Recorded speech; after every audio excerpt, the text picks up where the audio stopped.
righty, good morning. I'll call Senate Finance to order. Thanks for letting us have a few extra minutes while we juggled some things.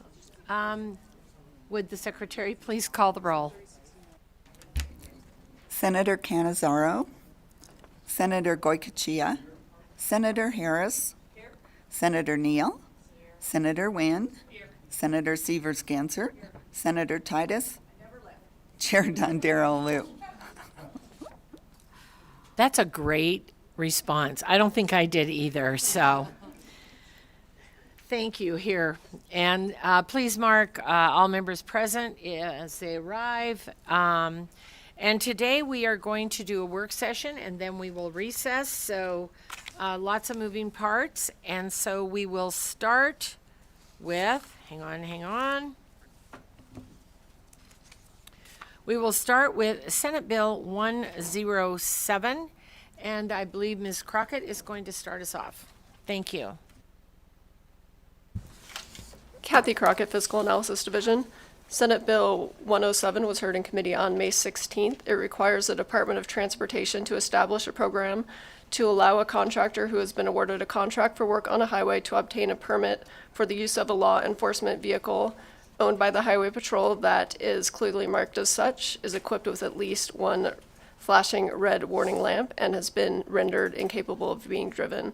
A contractor may only activate the red flashing light if a construction worker is present, and if the contractor has requested the presence of a highway patrol officer and vehicle, but neither an officer nor an authorized emergency vehicle could be made available in the area where work is being performed. The bill becomes effective on October 1st, 2023, and was presented by Senator Daley. Regarding the fiscal impact, the Department of Public Safety initially indicated a fiscal impact. However, on the first reprint of the bill, they submitted an unsolicited fiscal note following the hearing, which indicated no fiscal impact. There were no amendments presented on the bill, and the Nevada Associated General Contractors provided comments in support. There were no comments in opposition or neutral. And if the committee wishes to take action on the bill, the appropriate motion would be to do pass. Thank you very much. Any questions? I'll accept a motion. So move. Thank you very much. Senator Wynn, a second from Senator Titus. Any discussion? So I would just say that I do think, I know that the fiscal notes have been removed. I hope that we don't end up with some fiscal responsibility, because I know these cars need to be rendered inoperable. So with that, I am trusting all those who have worked on this bill. And so all those in favor say aye. Aye. All those opposed say nay. Motion carries. Thank you very much. And I'll give the floor statement to Senator Daley since he is here.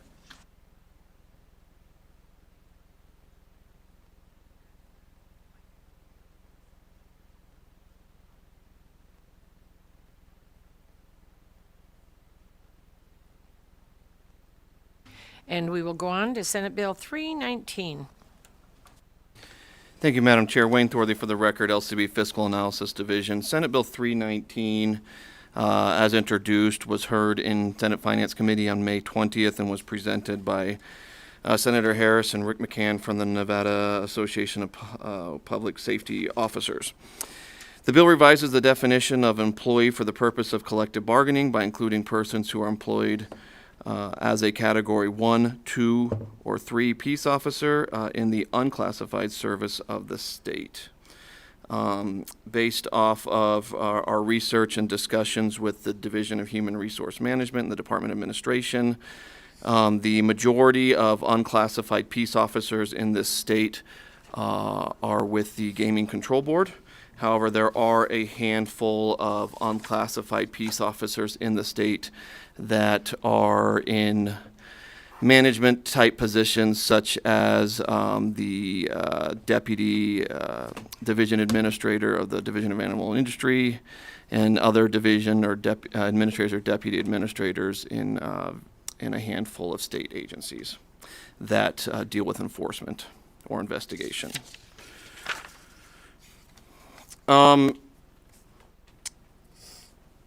There was there were no amendments discussed at the hearing, and staff's not aware of any amendments submitted post-hearing. There was testimony and support provided by the Nevada Faculty Alliance and AFSCME. There's no testimony in opposition or neutral. Regarding the fiscal impact, the Division of Human Resource Management submitted a fiscal note indicating an impact of approximately $81,000 in FY24 and just over $100,000 in FY25 for additional personnel and associated operating costs. So that would be one position. The committee last week on Friday, I believe, work sessioned a similar bill. Similar in that it dealt, so this is Senate Bill 166 that was work sessioned, and similar in that it dealt with collective bargaining and would have, and the Division of Human Resource Management tasked them with additional responsibilities. They're not related otherwise. However, when that bill was moved, the committee did not provide additional funding for the Division of Human Resource Management and instead instructed the division to submit a work program if needed to bring funding out of reserves to fund additional positions. A similar action could be taken by the committee today to not provide general fund appropriations. The Division of Human Resource Management is an internal service fund. They are funded through the rates that they charge to using agencies for the services they provide. So a similar decision could be made regarding this bill. Also, another option would be to add general fund to the agency to fund the position costs for this, for their fiscal note. Happy to answer any questions that the committee members might have.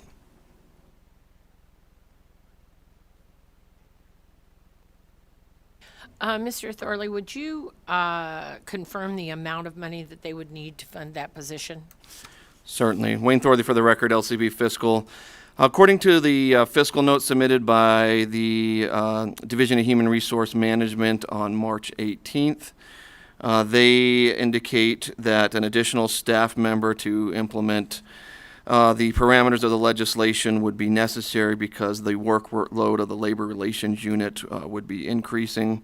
They would ask for funding for a Personnel Analyst 3 position. The cost would be $80,571 in FY24 and $100,556 in FY25. Again, that could be funded through either general fund appropriations to the agency, although it is not a general fund agency, or through a work reserve reductions through a work program that the agency does afterwards.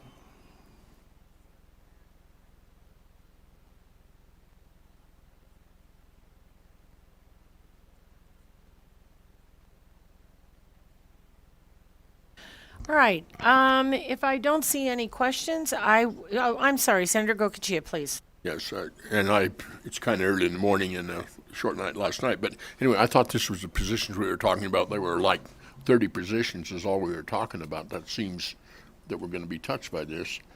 And again, they need a staff position to deal with 30 people. Wayne Thorley for the record, LCV Fiscal Analysis Division. According to testimony provided by the Deputy Director of the Department of Administration, Matt Tuma, when this bill was heard, it would impact approximately 160 FTEs. Again, the majority of those would be within the Gaming Control Board. Mr. Tuma also testified that there are managerial concerns and would require a new position. And I believe Ms. Bosmith, oh yes, he's here. She might be able to answer specific questions about the workload related to this bill if the chair is amenable. Must have it confused with a different bill, but anyway, I didn't think there were that many people that were actually impacted. Good morning. Please go ahead when you're ready. Good morning, committee. For the record, my name is Mandy Bosmith. I serve the state of Nevada as the administrator for the Division of Human Resource Management within the Department of Administration. With respect to Senate Bill 319 and the fiscal note that we put on the bill, one of the issues that we've identified is an increased complexity in terms of bringing on the 160 or so FTEs that are unclassified in the Gaming Control Board. So it is around 160 FTEs in the Gaming Control Board. As Mr. Thorley stated, there are probably less than 20 other unclassified Category 1, 2, or 3 peace officers that might qualify under the language of this bill. The complexity really is because there is a reason that the Gaming Control Board agents are unclassified. And that reason has to do specifically with the job they perform for the Gaming Control Board and the complexity related to that. Now, while the board has voted to assume some of the personnel regulations and statutes in NRS 284 and NAC 284, they do not have to do that because of the kind of regulatory body they are. The reason that Category 2 peace officers within the Gaming Control Board have historically been unclassified is because the board needs the ability to act very, very quickly in personnel matters. And if you have an agent that is behaving very poorly, if you have an agent that has gone undercover and perhaps decided that perhaps the undercover life is more for them than the not undercover life, they need the ability to move very quickly.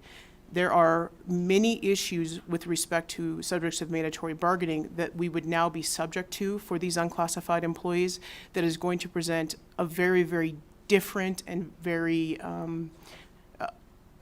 a much more nuanced and layered collective bargaining agreement than what currently exists with Bargaining Unit H at this time. Thank you. Thank you, Madam Chair. Thank you very much. And seeing no more discussion, I think I would accept a motion to do pass Senate Bill 319 with funding from the work program for one position. Do I have a motion? I'd so move. Thank you very much, Senator Wynn. A second from Senator Harris. Any discussion on that motion? All right. All those in favor say aye. Aye. All those opposed say nay. Motion. I'm sorry, Senator Titus? All right. And Senator Gansert is reserving her right. Maybe I better reserve it. Okay. Reserve from Senator. Yeah. 1 nay, 2 reserved, and a partridge in a pear tree. We got it. Okay, and with that, motion passes, and I will give that floor statement to my fast-reading friend, Senator Harris. All right, we will move on to Senate Bill 327.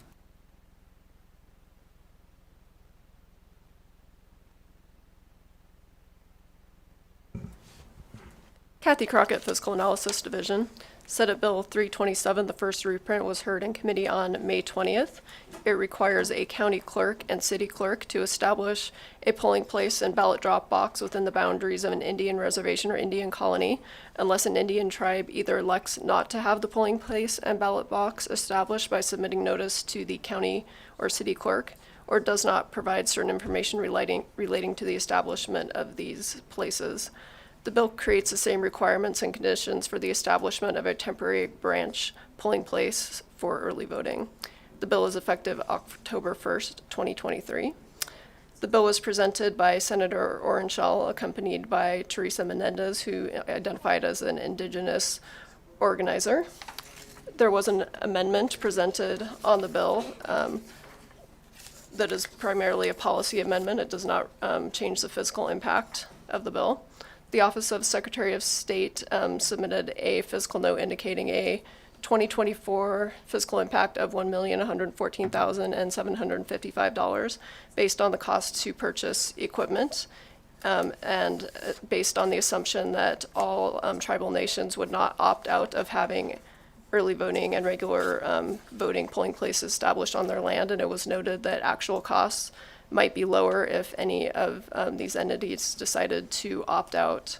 Staff would note that purchasing polling equipment has historically been a cost of the counties rather than the state. There is no statutory requirement for the state to provide funding for this equipment, so the committee has a couple of options to consider. It could consider amending and do passing with the policy amendment and adding funding as indicated in the Secretary of State's fiscal note, or amending and do passing without the funding and directing the counties to cover the costs that have historically been their responsibility.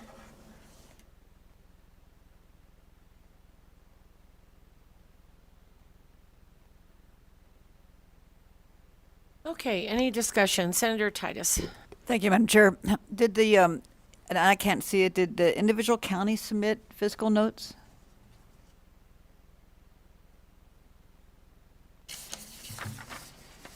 Yes, several counties submitted fiscal notes. Some indicated no additional cost.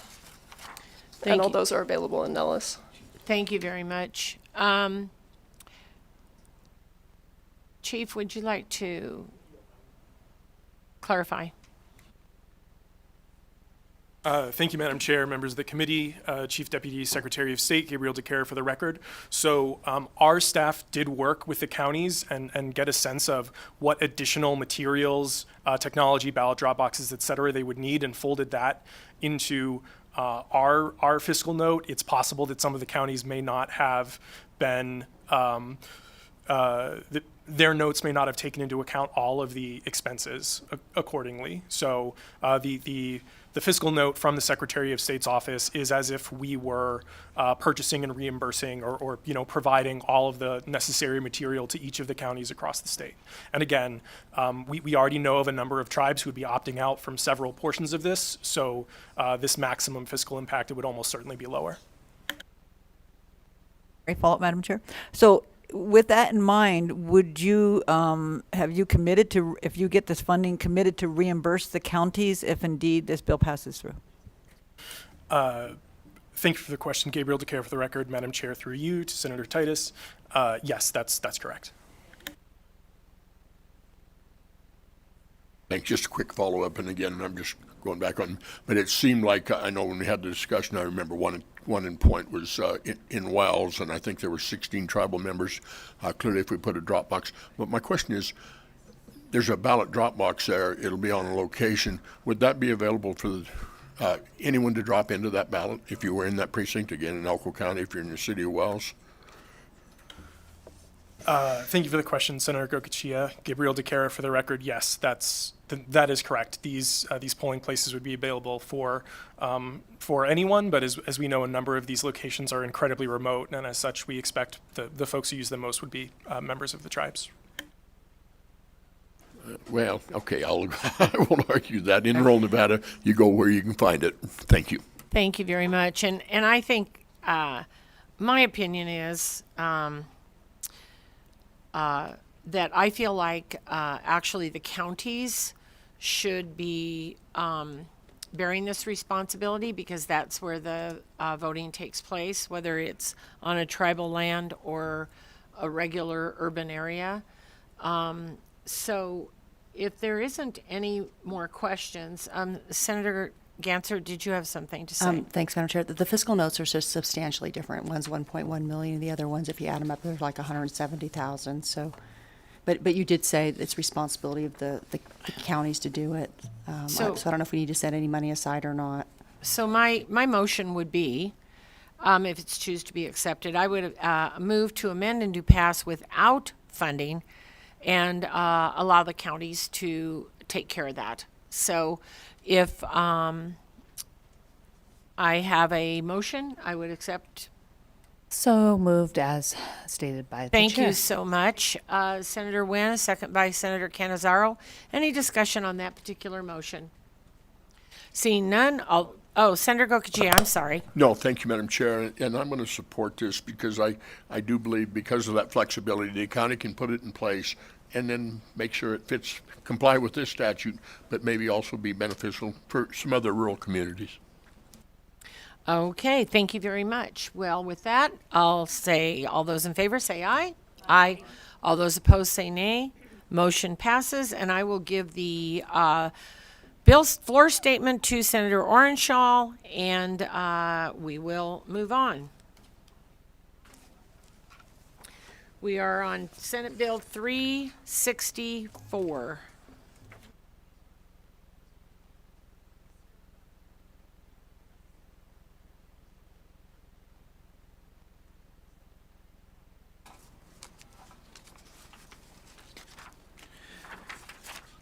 Thank you, Madam Chair. Wayne Thorley for the record, LCB Fiscal Analysis Division. Senate Bill 364, first reprint, was heard in this committee on May 24th and was presented by Senator Krasner.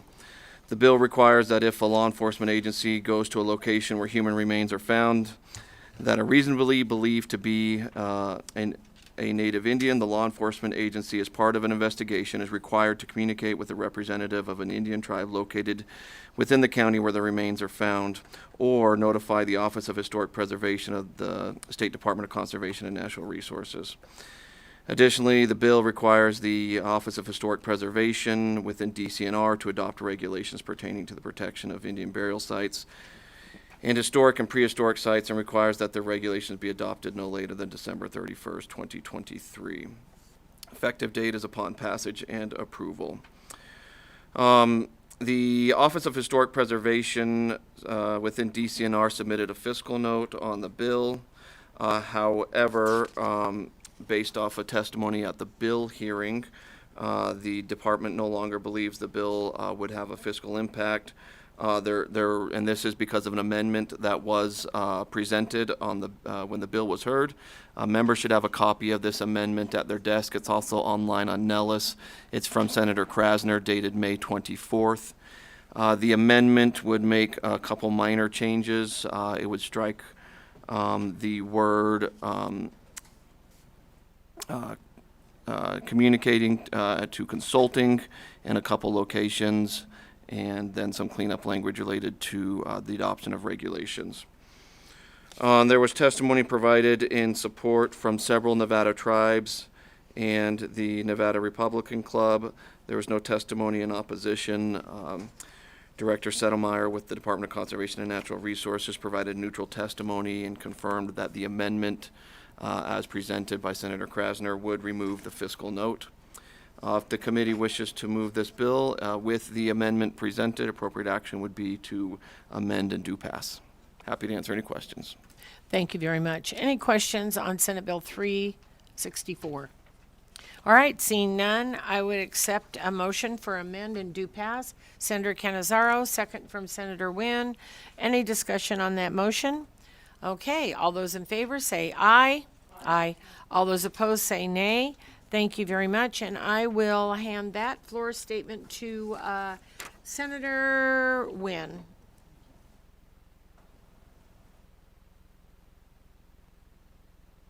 All righty, we will go to Senate Bill 428.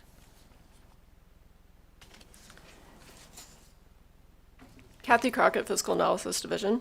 Senate Bill 428 was heard in committee on May 19th. The bill provides for the submission of a question to the voters at the November 5th, 2024 general election to determine whether the Sales and Use Tax Act of 1955 should be amended to provide an exemption for diapers between January 1st, 2025 and December 31st, 2050. The bill indicates the term diaper applies to any diaper intended for use by a child or an adult, including a disposable diaper. Sections 1 through 9 of the Act become effective on October 1st, 2023. If the proposal to the voters included in Section 2 through 9 of the Act is approved by the voters at the general election, the sections would become effective on January 1st, 2025 and expire by limitation on December 31st, 2050.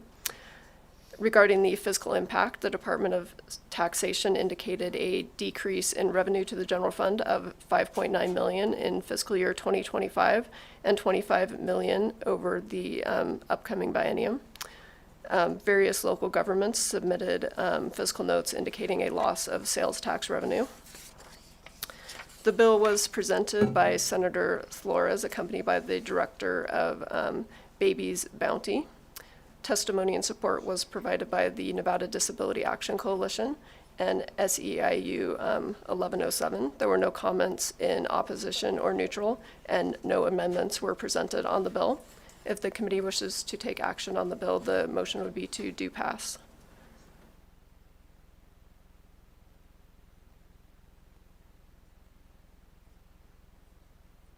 All righty, with that, Senator Titus, question. Not a question, more of a statement. With the inclusion of adult diapers, as all of us are aging a little bit, I'm going to be supporting this bill.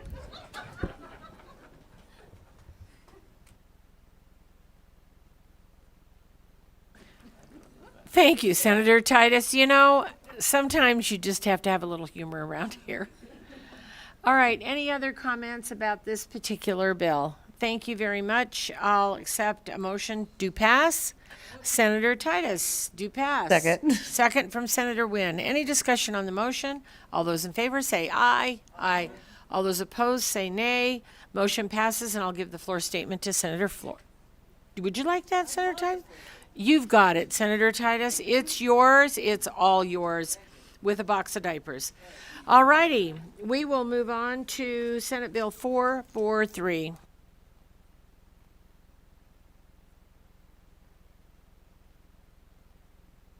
And Cole gets a box of diapers, too.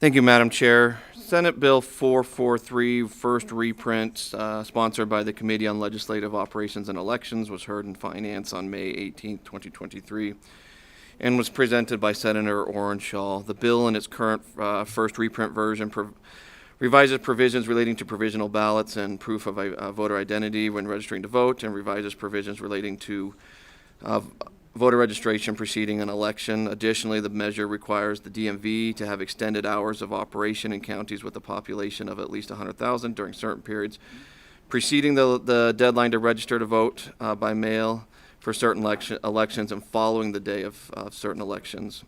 It also prohibits the department from requiring an appointment to obtain a driver's license or identification card during certain periods, again, in counties with a population of 100,000 or more.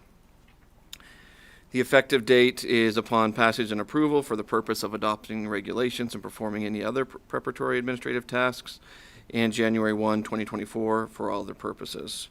Regarding the fiscal note, there was Secretary of State's office indicated no fiscal impact related to the bill. However, the DMV did submit a fiscal note with estimated costs of approximately $65,000 in FY25.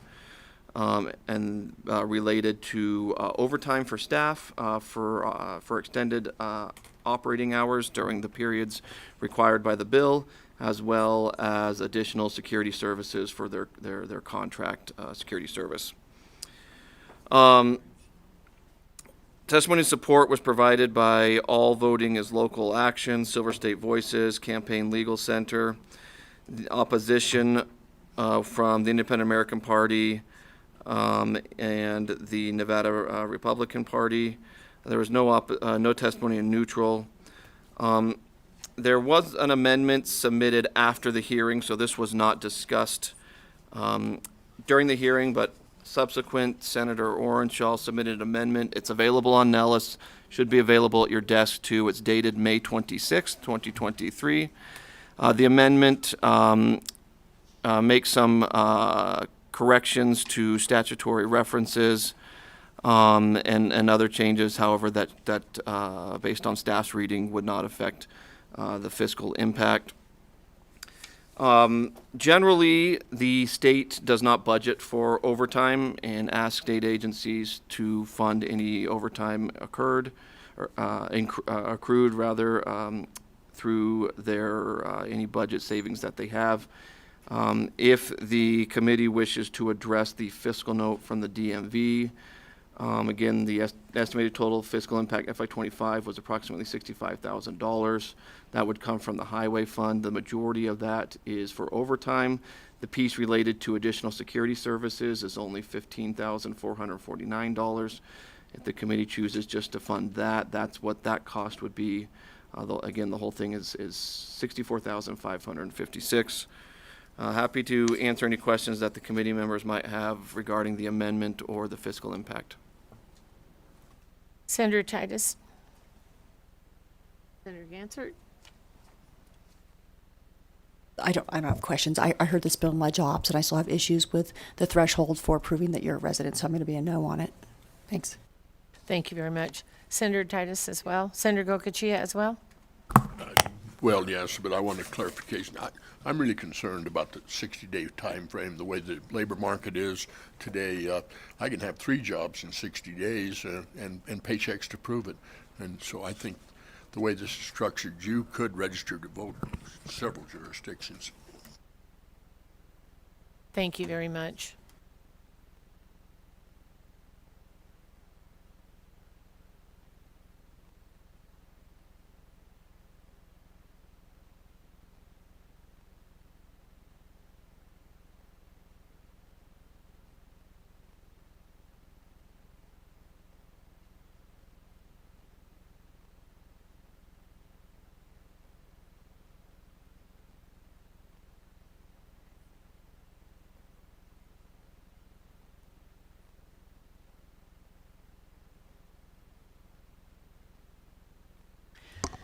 All right, seeing no more discussion, I think my motion would be to amend and do pass with only the funding for security out of the highway fund for $15,449 for fiscal year 25.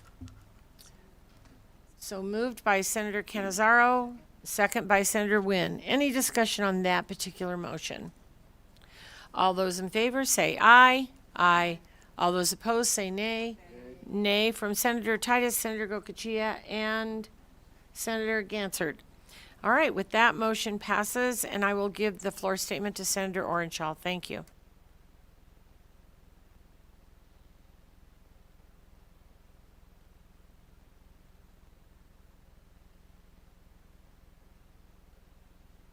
All right, last but not least,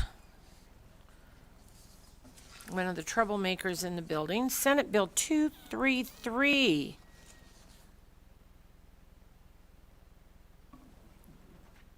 Actually, I was talking about Mr. Ferrari, not the majority leader. Let's make that clear. No, well, last night, yeah. But wait till today's over. I could exceed your expectations.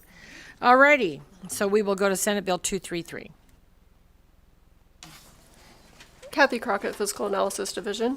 Senate Bill 233 was heard in committee on May 18th. It provides an exemption from personal property taxes for qualified heavy equipment rental property, which is defined as machinery and equipment held in the inventory of a heavy equipment rental company or an affiliate of such company for sale and rental, including earth-moving equipment, cranes, lift equipment, pumps, generators, compressors, portable power equipment, heating, ventilation, and air conditioning equipment, portable offices, containers, and tank trailers.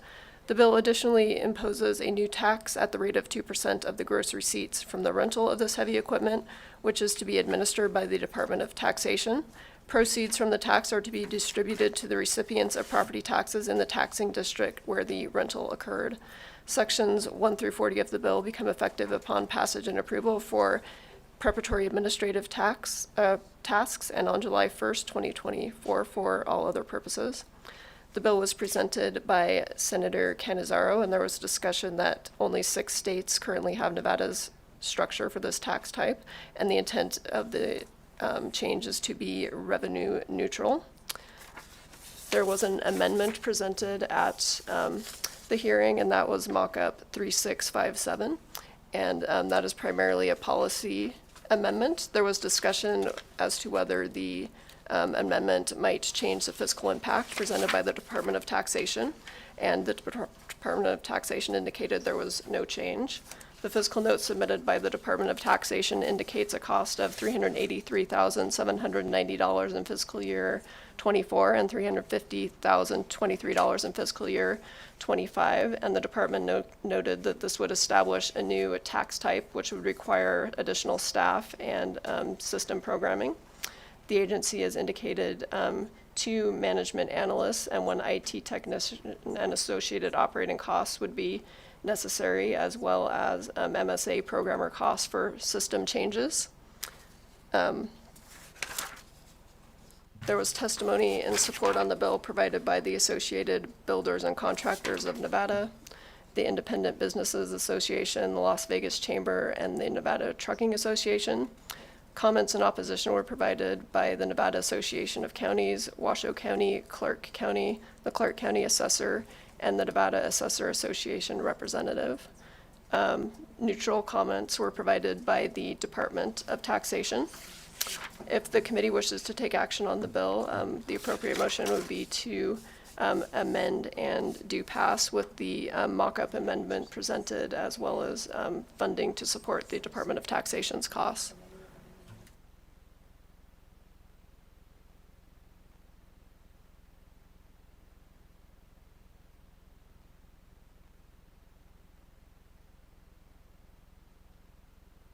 Okay, any discussion on this particular item? Senator Gokachia.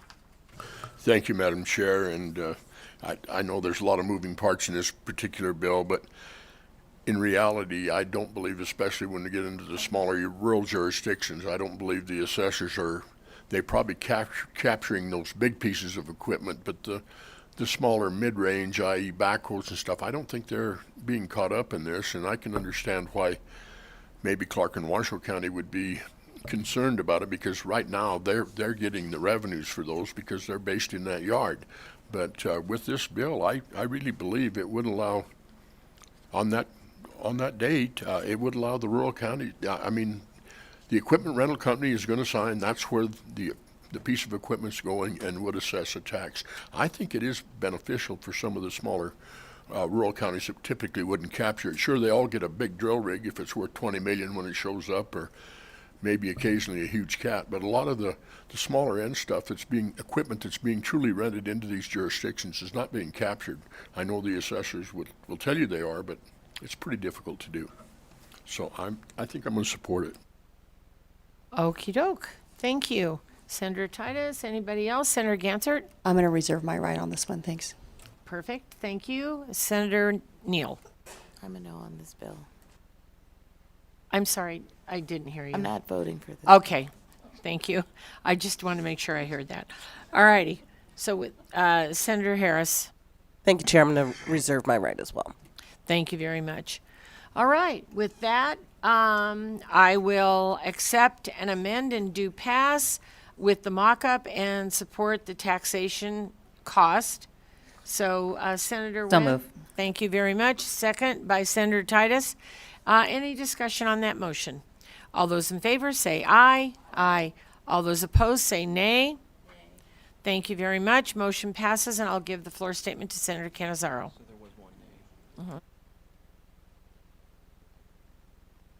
One nay from Senator Neal.